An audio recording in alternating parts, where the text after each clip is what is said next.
महाराष्ट्र को लेकर के खास तौर पर। जी जी, आप अपना सवाल रिपीट करेंगे क्या? मेरा सवाल महाराष्ट्र को लेकर है डॉली जी, कि महाराष्ट्र में महाआघाड़ी ने सब ख्वाब बहुत देखे, लेकिन वो ख्वाब आंकड़े बता रहे कि टूटते हुए नजर आ रहे हैं। देखिए, ख्वाब टूटे या ना टूटे, भारतीय जनता पार्टी का तो एक नियम है, एन केन प्रकार एन, चाहे पार्टियां तोड़नी पड़े, चाहे नेता तोड़ने पड़े, चाहे घर में परिवार को परिवार से लड़ाना पड़े, कुछ भी करना पड़े, पर सरकार अपनी बनानी है। महाराष्ट्र कैसे छोड़ देंगे?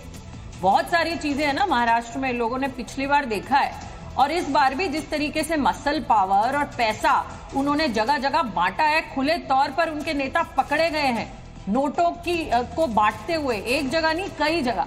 तो ये तो साफ है जो नतीजे हैं, और जिस तरीके से वोट परसेंटेज बढ़ गया एकदम से 6.78% वोट बढ़ गया, कहां से आ गया अचानक से?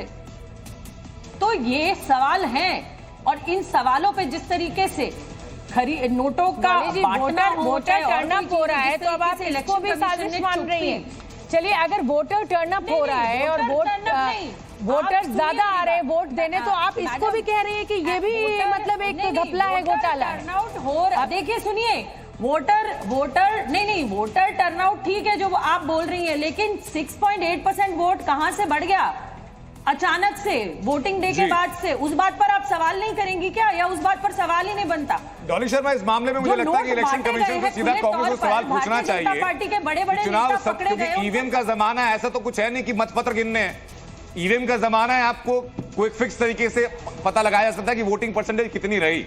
अगर वोटिंग बंद होने के 36-48 घंटों बाद ही पता चलता है कि भाई वोटिंग परसेंटेज बढ़ गया है, तो इस मामले में इलेक्शन कमीशन से सवाल पूछना चाहिए।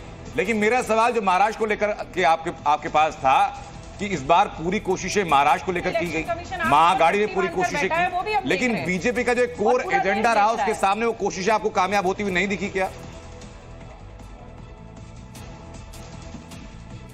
देखिए, बीजेपी का तो कोर एजेंडा है ना, मैंने आपसे पहले ही कहा कि पिछली बार वहां महाविकास अघाड़ी की सरकार थी, बीजेपी को अपनी सरकार बनानी थी। किस तरीके से दो पार्टियों को विभाजित नहीं है, ये कांग्रेस की बड़ी प्रतिक्रिया नतीजों के बाद आई है। महाराष्ट्र में करारी शिकस्त का सामना महाआघाड़ी को करना पड़ा है, इसी को कह सकते हैं आप। तो देखिए, ईवीएम पर व्यापक चर्चा जरूरी।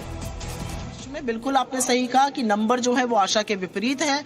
हमारी आशा और उम्मीद इससे बहुत ज्यादा थी, इसलिए हम डिसअपॉइंटेड हैं। झारखंड में हमारी सरकार थी, हमने लोगों के लिए जन कल्याणी योजनाएं लाए, लोक नीतियां लाए, उस पर झारखंड ने हमारी सरकार रिपीट कर रहे हैं और एक बड़े मैंडेट से हमें जिता रहे हैं, वो बहुत हार्टनिंग है। तो एक तरफ डिसअपॉइंटमेंट है, एक तरफ आशा और उम्मीद की किरण है। इस चुनाव में एक बात साबित हो चुकी है कि महिला वोटर की बहुत अहमियत है, महिला वोटर की बहुत प्रमुखता है, और प्रियंका जी जिस तरह से वायनाड में जीत रही है, मुझे देखिए, प्रियंका गांधी यहाँ पर 1 लाख से ज्यादा वोटों से जीत रही है वायनाड में, उसका भी जिक्र किया। लेकिन ईवीएम पर एक बार फिर कांग्रेस ने सवाल उठा दिया है, और ये तस्वीर और ये जश्न की तस्वीरें आनी शुरू हो चुकी हैं। सड़क के बीच में पटाखे फूट रहे हैं, बीजेपी कार्यकर्ता झंडे लहरा रहे हैं, और एकनाथ शिंदे का एक घर है जिसके सामने कार्यकर्ता जश्न मना रहे हैं।